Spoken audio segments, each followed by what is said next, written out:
તમે જગદંબાઓ છો, 64 જોગણીઓ છો, તમને 4 વેદોએ વખાણી. તમે જોવો તો ખરા, જ્યાં જોવો ત્યાં જોગમાયા વેદોએ વખાણી. તમે ગીતોમાં આવો છો, તમે શક્તિનું સ્વરૂપ છો. શાસ્ત્રોએ કહી દીધું શક્તિનું સ્વરૂપ છો, તમે પ્રદર્શનનું સ્વરૂપ નથી. પાછા માફ કરજો મને, મારા શબ્દો ઉપર કદાચ તમને આમ તેમ લાગે, મને ખબર છે આજુબાજુમાં હવે બીજી વાર નહીં બોલાવો, વાંધો નહીં, પણ જે કેવું સાચું કેવું. તમે શક્તિનું સ્વરૂપ છો, પ્રદર્શનનું સ્વરૂપ નથી. તમે જન્મો ત્યાંથી તમને પદવી મળી જાય. જો દીકરી જન્મે તો આપણે શું કહીએ, અમારે ઘેર લક્ષ્મી પધાર્યા, હા કે ના? અમારે ઘેર મહાલક્ષ્મી પધાર્યા, હા કે ના? અમારે ઘેર જગદંબા પધાર્યા, અમારે ઘેર માતાજી પધાર્યા. તમને જન્મતા વેત જ પદવી આપી દીધી કે આ માતાજી છે. આ પુરુષોનું ક્યાંય વેદોમાં, ક્યાંય શાસ્ત્રોમાં, ઉપનિષદોમાં, નીતિશાસ્ત્રોમાં ક્યાંય આપણું વર્ણન કરું ભાઈ? કોક તો હા પાડો. એકલો બેઠો બેઠો આ ઝીલું સીતો જોવો યાર, આપણું ક્યાંય વર્ણન કરું? અને કોઈ દી ક્યાંય કોઈ એવું કીધું દીકરો જન્મો હોય એમ કોઈ દી કીધું અમારે ઘેર વિષ્ણુ આવ્યા એમ, અમારે ઘેર ભોળોનાથ પધાર્યા એમ?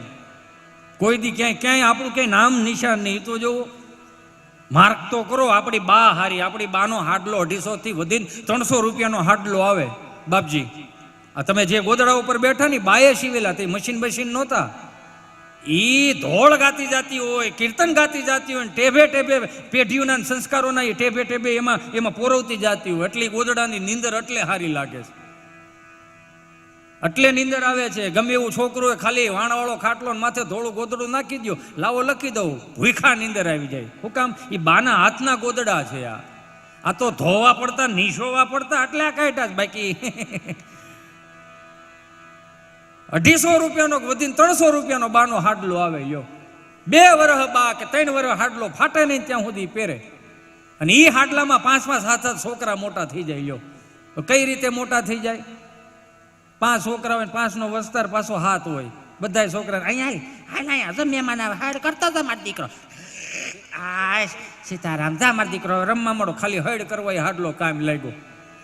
એ હાડલાની તેવડે કઈ જેવી તેવી ત્રેવડ નહોતી. કોકને ધૂંબો મારી અને આમ ધૂંબો મારીને ભાગ્યા હોય ને, 5 જણા વાહે થયા હોય ને, ભણતા હોય તે, અને બા ઓસરીને કોરે બેઠીને બાના ખોળામાં ગરી જાય, અને એનો ઈ જ બાનો હાડલો ઓઢી લઈને આમ હોહરું દેખાય હોય કે સામે ઓલા 5 જણા ઊભા ને મારી વાડ જોવે. પણ સાલી એક ફિલિંગ આવતી હતી હો, કે મેં મારી માનો હાડલો ઓઢી લીધો. કોઈના બાપની તેવડ નથી કે મારો વાળ વાંકો કરી શકે.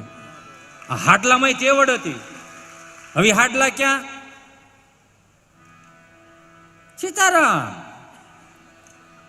આ બા માં માવડિયું ને કોને કાણમાં નાખી દીધું છે નથી ખબર પડતી. લ્યો, તમારે પુરુષની સમાવડી થવું જોઈએ. હા ભાઈ, લે હાલે. તમે એ તો વિચાર કરો, પુરુષોની તમામ આઈટમ તમે પહેરી શકો. બુસ્કોટ પુરુષનું સંશોધન છે, છતાંય બેન આમ બે પુરુષ આગે પડેંગે. પહેરો, વાંધો ને, પહેરો પહેરો પહેરો પહેરો. ઢેલ કાશબા જેવા આમ બી પહેરે. હા પહેરો પહેરો, મારી માં જગદંબા પહેરો. તમે તમારે જીન્સના પેન્ટ બેનો પહેરો તમ તારે. અમે કોઈ દી ટ્રાય કરી તમારી? અમે કોઈ દી એવું કીધું પ્લાઝો આપો ને 20 વીઘા વેચવા જવાની છે? જે છે એ છે, સમજો તમે એને. તમે એને ફેરવી ન શકો, એટલે જ તમને શક્તિનું સ્વરૂપ આપ્યું. આ બાનો હાડલો રહ્યો 250 રૂપિયામાં ગોદડું થઈ જાય ને, તેની પેઢી મોટી થઈ જાય. અત્યારે 10-10, 20-20 હજારની હાડી આવે. માની ગયો એનું ગોદડું થાય ખરું? અને પણ મામા કદાચ ગોદડું થઈ ગયું તો એ ઓઢે એમ? એને હાડી જ ન ગમે, ગોદડું ક્યાં જ ગમે? તમે જોવો તો ખરા. અને એ ગોદડું પુરુષોને જ ઓઢવાનું રહે. મને હમણાં એક ભાઈ આવીને કહે, એ કે હું નાનો હતો ને તે આવડા વાળ હતા, લગ્ન પછી કે એટલા વાળ રહ્યા. મેં કેમ? એમ કે પેલા મારા બાન ખોળામાં માથું રાખતો હું, કેમ કે મારી બાને કાંઈ સ્વાર્થ ન હોય. અહીંથી જે બોલું એની જવાબદારી મારી, જે બોલું એની જવાબદારી મારી. તમે હું સમજો એની જવાબદારી તમારી. પણ એક બાહેધરી આપું છું, અહીંથી જેટલું બોલાય ને એટલું હળવું આવશે, હલકું નહીં આવે. શબ્દ વિચારીને કહીએ, શબ્દને હાથ ન પાવ. એક શબ્દ ઔષધ કરે, બીજો કરે ગાવ. આ માવડીઓ મૂકીને બાય ઘેલો થયો ને તે પછી ના વાળ ગયા. ખોટું ન લગાડતા તમે, કેમ કે એક માં હાથા છોકરાને મોટા કરી દીધા, અને અત્યારે તમારાથી એક છોકરું નથી હસવાતું. હું કામ નથી હસવાતું? કેમ કે એને મોટી માં નથી, એની દાદી માં નથી. તમારાથી કાંઈ ન થાય એવું નથી કહેતો, તમારાથી બધુંય થાય. પણ એક માર્ક કરજો, અત્યારે 4 મહિનાનું છોકરું 3 મહિનાનું છોકરું આમ હજી આમ જન્મવું હોય ને એટલે બા કે હો એ આવા વાતાવરણમાં ન રખાય, બટા ન રખાય. આને છે ને કે બાયુનો રૂમાલ હોય એમાં તમે કપૂરની ગોટી નાખો, શેકેલા 4-5 લવિંગ નાખો, થોડાક અજમા નાખો, ભૂંગળી વાળીને ગાંઠ મારીને ગળે બાંધો, છોકરાને વા ન લાગે. નવી શું કે ખબર બા તમને ન ખબર પડે જોન્સન બેબી છે ને? બાને તેમ કે જોન્સન બેબી એટલે મારે ચીંટુડાને હાળી થતી છે.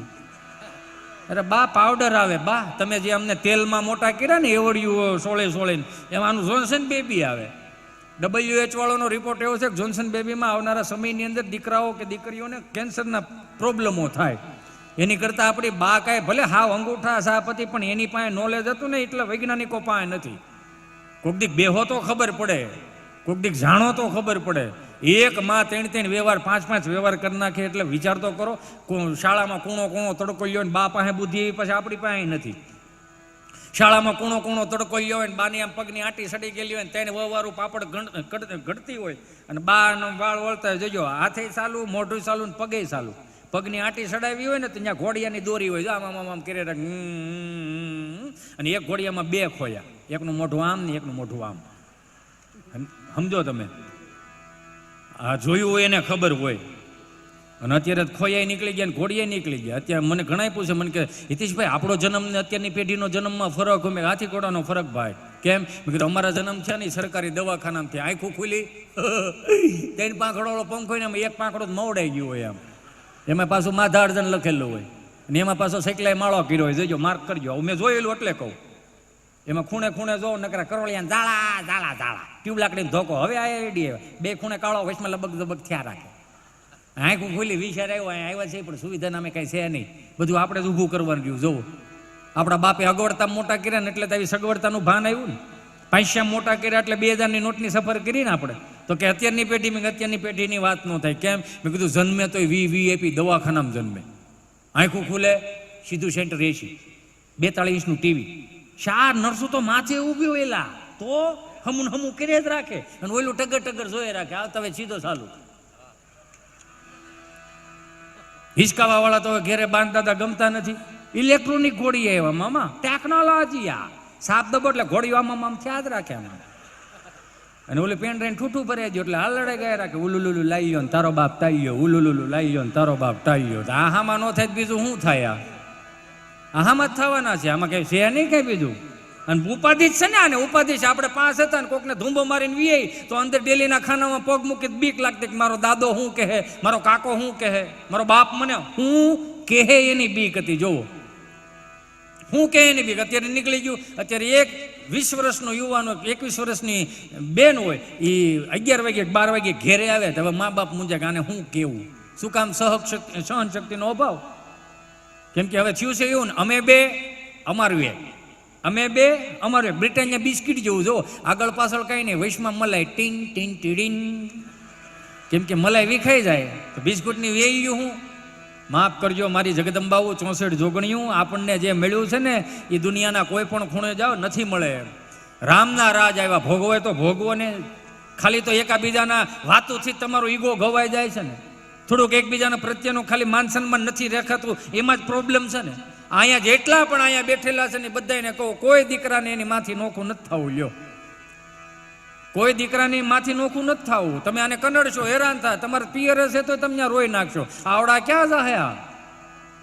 અને પછી જાહે તો અહીંયા કે થોડું કે સારું છે 5 દી રોકાય તો કે. મારો દોસ્તાર ગયો ને, મારો દોસ્તાર હતો તેને હારાને ઘેરે ગયો તો રોતો પાછો આવ્યો. મેં કાં રોયો?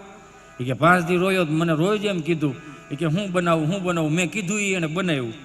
પછી મેં મને કે 6 દિવસે મને કોઈ પૂછ્યું નહીં. પછી મેં કીધું તાંદળિયાની ભાજી બનાવો તો મારા હા હું મને કે જો કેરામ રે સરતાવો. મને બકરો ગણ્યો એ કે. મેં કીધું કાંઈ વાંધો નહીં કે આમ તો આ જિંદગીમાં કાંઈ છે નહીં. મેં કાંઈ કે જો 35 વર્ષનો થયો તો ઘેરે નકરો કઢો ખીચડો ખાઈને જ મોટો થયો. હવે તો હાયકો શું ભાઈ, મને તો હવે કઢીમાં દવા નાખી દે ને તોય મારે હાલ છે એવું થઈ ગયું. મેં કીધું એ ભાઈ ગાંડાના એવું ન કરાય, જીવન બહુ મસ્ત છે.